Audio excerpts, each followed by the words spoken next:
사랑하는 성도 여러분, 성금요일 새벽에 주의 성전에 나오신 여러 성도님들을 주의 이름으로 축복합니다. 오늘도 평안하시고 또 담대하시기를 주의 이름으로 축복합니다. 자, 오늘 우리들에게 주시는 하나님의 말씀의 제목은 찬송과 영광과 경배를 받으시기에 합당하신, 마땅하신 하나님이라고 하는 제목인데요. 3절에 보면 다윗의 고백입니다. 내가 찬송 받으실 여호와께 아뢰리니 그랬습니다. 자, 이는 하나님은 찬송 받으시기에 합당하신 하나님이십니다. 찬송 받으시기에 마땅한 분입니다.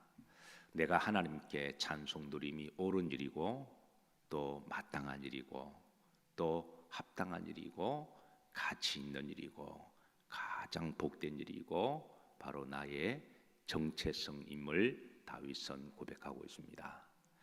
자, 그러면서 다윗이 하나님이 나의 찬송을 받으시기 합당하신 그 이유를 이제 앞뒤로 밝히고 있는데요.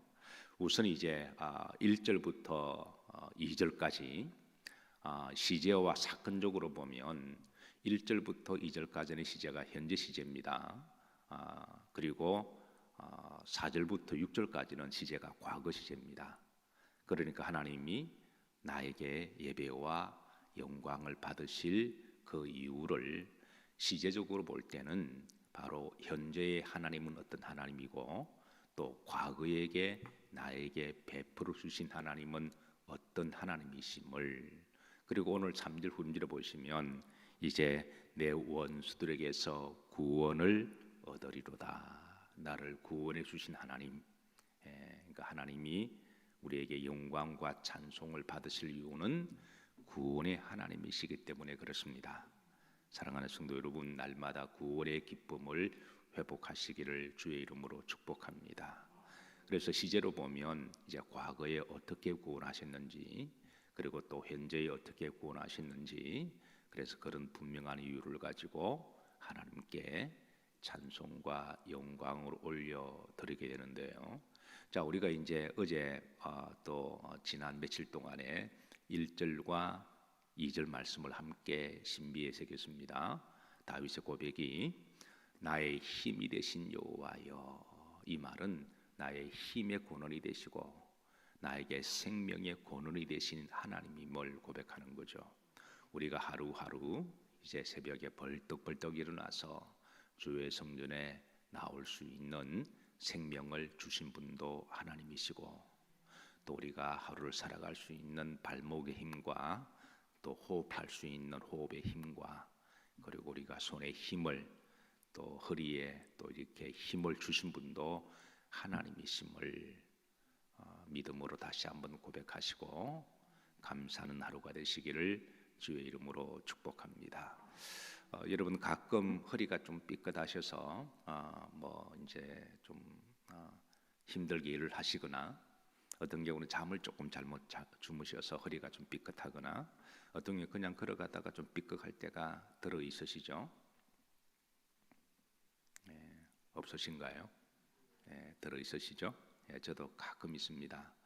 그럴 때마다 하나님이 일상생활 속에서 건강하게 힘을 주신 것도 다시 한번 은혜로 감사를 하게 돼요. 나의 힘이 되신 여호와여, 나의 힘의 근원이 되시는 여호와여, 나의 생명의 근원이 되신 여호와여, 내가 주를 많아이다 사랑하나이다. 자, 그러면서 이절에 좀 암송하자 그랬습니다. 여호와는 나의 모이시요 반석이시요 나의 요새시요 나를 건지시는 이시요 나의 하나님이시요 내가 그 안에 피할 바위시요 나의 방패시요 나의 구원의 뿌리시요 나의 산성이시로다. 자, 이런 시제가 현재입니다. 그래서 다윗이 체험적으로 이렇게 늘 이제 고백하는 그 이유 때문에 하나님은 마땅히 찬송 받으실 분이고, 또 우리가 하나님께 마땅히 찬송과 예배드림이 옳은 일입니다. 사실 이렇게 이제 새벽 예배 나오시고 예배마다 예배의 자리를 나오는 것도 그분의 믿음이죠. 그래서 좀 믿음이 약한 분들이나 또 그 자리를 참석하지 못한 분들은 마음으로는 참석하고 싶지만 사실 예배 자리를 이렇게 예배 때마다 참석하지 못한 분들은 예배 자리 때마다 예배 자리 나오는 분들을 향하여 믿음이 참 좋으시다라고 하는 부러워하는 마음이 가지고 계세요. 이제 믿지 않는 사람들이 볼 때, 믿음이 약한 사람 볼 때는 믿음이 좋은 거죠.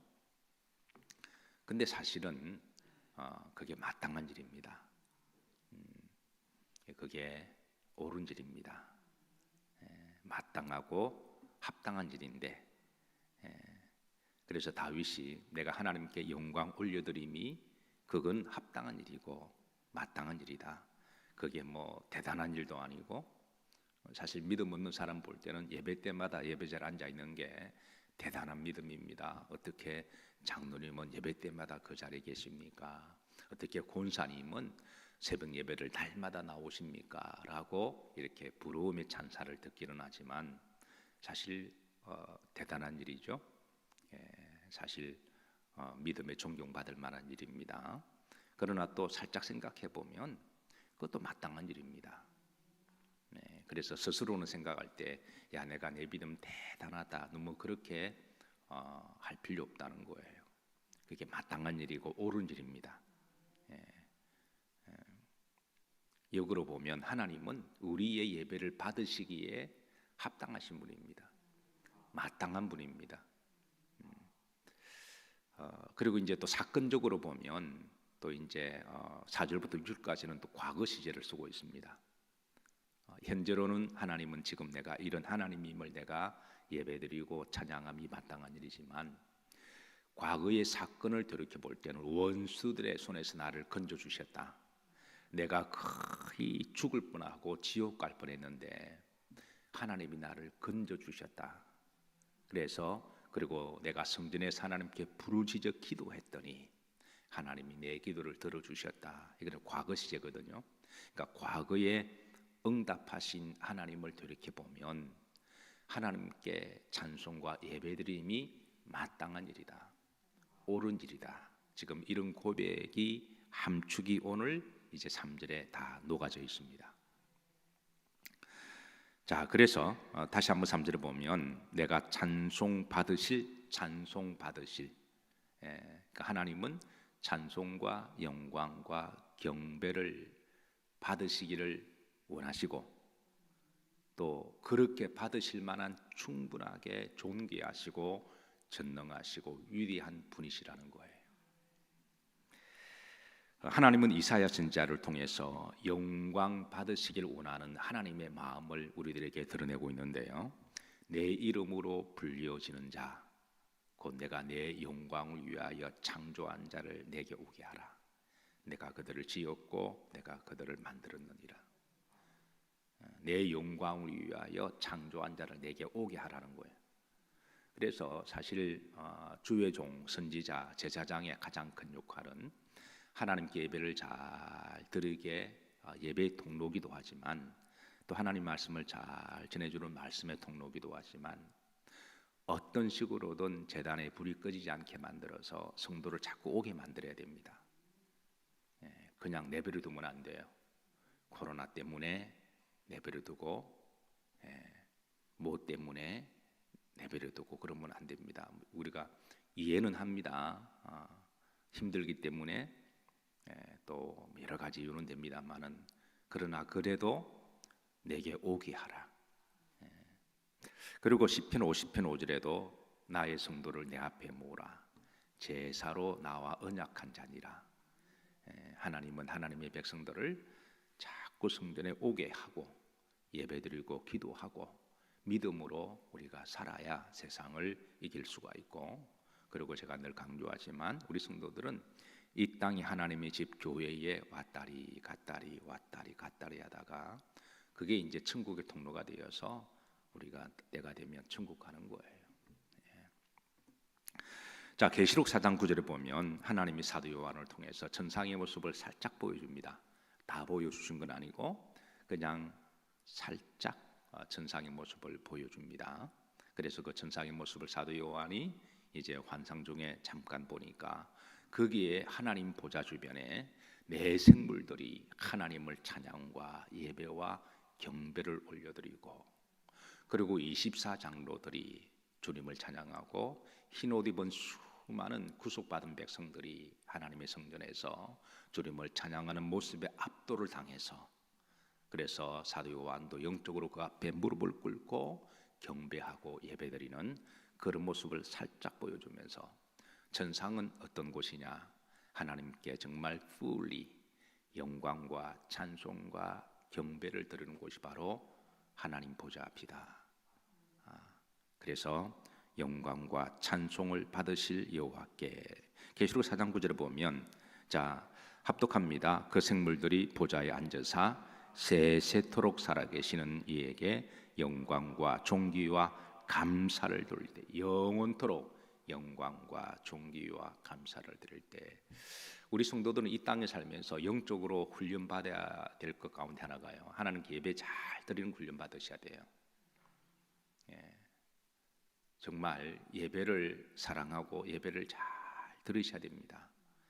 왜냐하면 이거 훈련 잘 안 되면 천국 가서 어떻게 버티려고 그러세요? 예배가 부담되거나 예배가 형식적이거나 예배가 좀 힘들면 천국 가서 세세토록 예배 드려야 되는데 얼마나 힘드시겠어요? 그래서 하나님은 이 땅에 있을 때에 정말 자식이 부모 품 안에 있을 때 가장 편안해하고, 그리고 힘을 얻듯이 성도는 주의 품에서 예배드릴 때 가장 힘의 근원이 되고, 그리고 우리가 거룩하게 되고, 우리가 성령 충만한 것을 우리가 그렇게 잘 훈련될 때에 이제 하늘나라에서 하나님 품 안에서 영원토록 우리가 기쁘고 행복하게 그분 안에 거하게 되는 거죠. 자, 그리고 10절에 보면 합독합니다. 24장로들이 보좌에 앉으신 이 앞에 엎드려 세세토록 살아계신 이에게 뭐하고 경배하고 자기의 관을 보좌 앞에 드리며 이르되, 세세토록. 그 다음에 11절입니다. 합독합니다. 우리 주 하나님의 영광과 존귀와 근능을 받으시기에 뭐하오니 합당하오니. 하나님은 하나님으로서 예배 받으시기에 합당하신 분입니다. 그리고 우리 성도가 뭐 개와 짐승이 하나님께 예배 드리시겠어요? 또 하나님은 개 짐승에게 예배를 요구하지도 않으십니다. 그 피조물은 아름답기는 하지만 근본적으로 하나님의 형상과 영성이 없으니까, 그런데 사람에게만 하나님의 영성을 주셨으니까 하나님은 특별히 우리들에게 예배 받으시기를 기뻐하십니다. 예배 받으시기를 그리고 좋게 생각하십니다. 땅에 있는 성도는 존귀한 자니 나의 모든 즐거움이 저에게 있도다. 자, 그러면서 이제 다윗이 하나님은 내가 경배 드리고 받으시기에 합당하신 분이심을 고백하고요.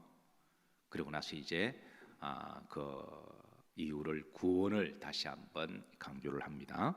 자, 이제 4절부터 보시면 과거에 다윗이 경험한 원수들에 의한 일들이 무엇인지를 밝히고 있습니다. 자, 4절 합독합니다. 사망의 줄이 나를 얽고 불의 창수가 나를 두렵게 하였으며, 과거에 이제 원수들이 다윗을 죽이려고 이 사망의 줄을 또 불의의 창수를 통하여 악귀처럼 다윗을 추격한 적이 있는데요.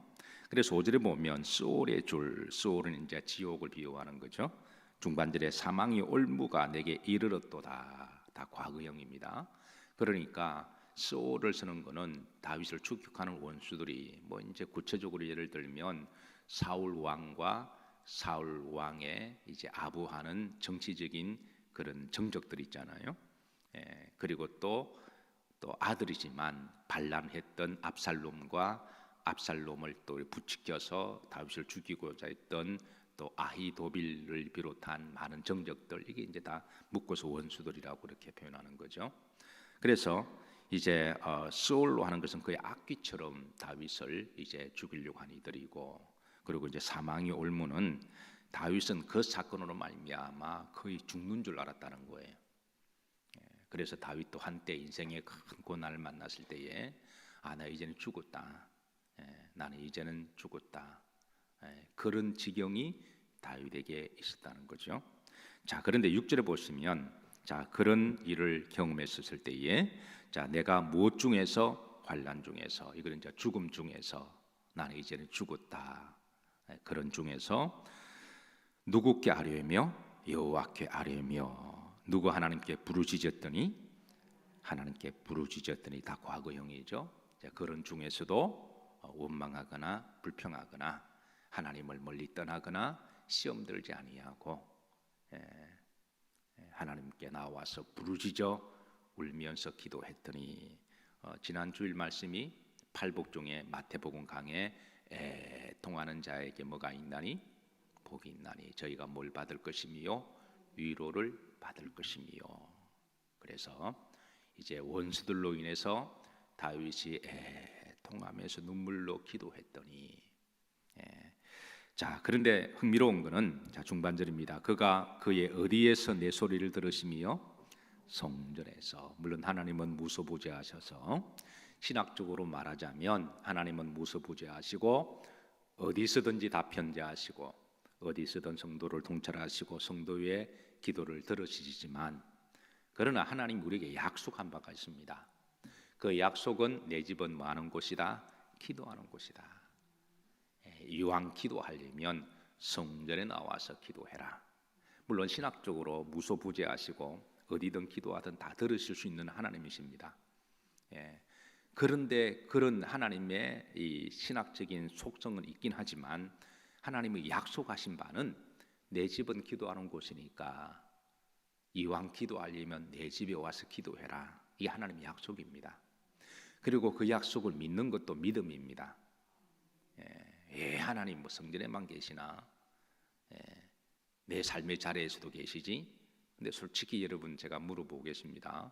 그렇게 말하는 사람들에게 그럼 그 삶의 자리에서 기도하나요? 솔직하게 우리가 이야기를 하면 정직한 영을 가지고 우리가 점검하면 그럼 그 삶의 자리에서 정말 기도하나요? 하나님 꼭 성전에서 예배만 받으시나? 있는 곳 다 예배를 솔직히 그러면 여러분 있는 곳에 예배 드리나요? 그 예배가 오래 지속이 되나요? 코로나 때문에 집에서도 예배 드릴 수 있다. 한두 번은 들을 수는 있겠죠. 근데 그게 지속적으로 예배가 되나요? TV 틀어놓고 예배가 되나요? 영상 보고 왔다 갔다 하면서 예배가 되나요? 잠자다가 이렇게 한 모습 보는 거 그 예배인가요? 그게요? 그러니까 그럴수록 예배가 자꾸 이어지게 되고 인본주의가 되는 거죠. 그래서 신학적으로는 그게 부분적으로는 이해는 되는 바입니다. 그러나 하나님은 약속하시기를 내 집은 기도하는 집이고 예배드리는 곳이니까 이왕 예배드리고 기도하려면 오라 우리가 여호와께로 돌아가자. 그래서 그 말씀을 믿는 것도 믿음입니다. 안 믿는 것도 그 사람의 인간적인 믿음이고요. 그리고 성전에 나오는 것도 믿음입니다. 그래서 다윗이 그런 환난 중에도 도망 다니면서도 그 주변에 성전이 있으면 이스라엘은 본 성전은 예루살렘이 있고 그리고 동네 성전은 시나가그라 그래서 회당이 있다고 제가 말씀드렸습니다. 그래서 동네마다 회당이 있으니까 지금으로 말하면 로컬 처치죠. 동네마다 다 교회가 있으니까. 그래서 다윗이 환난 중에 도망 다니면서도 하나님 앞에 그 가까이 있는 성전에 가서 기도했다라는 거예요. 그러니까 하나님이 어디에서 내 소리를 들으시며 그의 성전에서 내 소리를 들으시며. 사랑하는 성도 여러분, 성도는 성전의 복이 이살입니다. 얼마 전에 신방을 갔는데요. 그분이 이제 헛웃음을 지으면서 그게 이제 헛웃음이 좋은 것인지는 아니면 시대가 무상해서 그런 건지는 잘 모르겠습니다만은 목사님 2년 전에 이사 왔는데요. 2년 동안에 10억이 올랐어요. 아파트 값이 2년 전에 10억 주고 샀는데 지금 20억이래요. 그래서 그 말을 들으면서 집 없는 사람은 얼마나 기가 막힌 거죠. 그래서 근데 그분이 좋아서 하시는 말씀인가? 아니면 시대가 이상해서 하신 말씀인가? 이게 이제 반반 섞어서 하는 것 같은데, 물론 뭐 자랑하려고 한 말씀은 아닙니다만은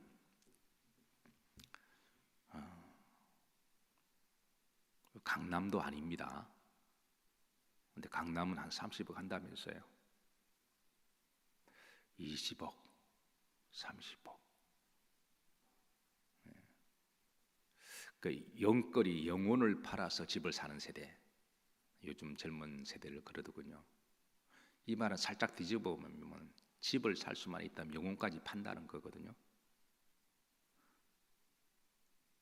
물론 살면서 나그네 정을 살아가면서 집 한 채 정도 있는 것 저는 참 좋다고 생각합니다. 근데 우리 성도들은 이런 육신의 집보다도 성전의 복이 세대입니다. 저는 여러분들에게 성전의 복이 있으시기를 주의 이름으로 축복합니다. 성전을 내 집 이상으로 나의 힘이 되신 여호와여, 내가 주를 사랑하나이다. 성전에 들어와서 내 공고한 육체와 고난 영혼이 편하게 쉴 수가 있고, 구원의 즐거움을 회복시켜 주시고, 예배를 받으시기 합당하신 하나님께 마음껏 예배를 올려드리고, 또 예배를 드림이 우리들에게 있어서는 마땅한 일임을 고백하면서 날마다 성전에서 주시는 그 생수의 꼴로 우리의 심령에 배부르고, 그리고 믿음으로 하루하루 살아가는 것, 그게 우리 성도의 삶의 정체성이고, 오늘 다윗의 힘의 저력이듯이 오늘 하루도 오늘 다윗의 고백처럼 하나님께 예배 경배 드리시고, 또 오늘 주시는 힘으로 또 평안으로 또 복된 하루가 되시기를 주의 이름으로 축복합니다. 기도합니다. 나의 힘이 되신 여호와여, 내가 주를 사랑합니다. 다윗처럼 시대와 공간을 초월해서 매 시대마다 주님을 뜨겁게 사랑하는 성도들의 예배를 받으시고, 또 하나님께 찬송과 영광과 예배드림이 옳은 일이며 마땅한 일이며 합당한 일임을 알게 주심을 감사드리고, 또 그렇게 예배드리는 성도의 예배를 받아 주옵시고 축복해 주옵소서. 예수님 이름 받들어 축복하며 기도하옵나이다. 아멘.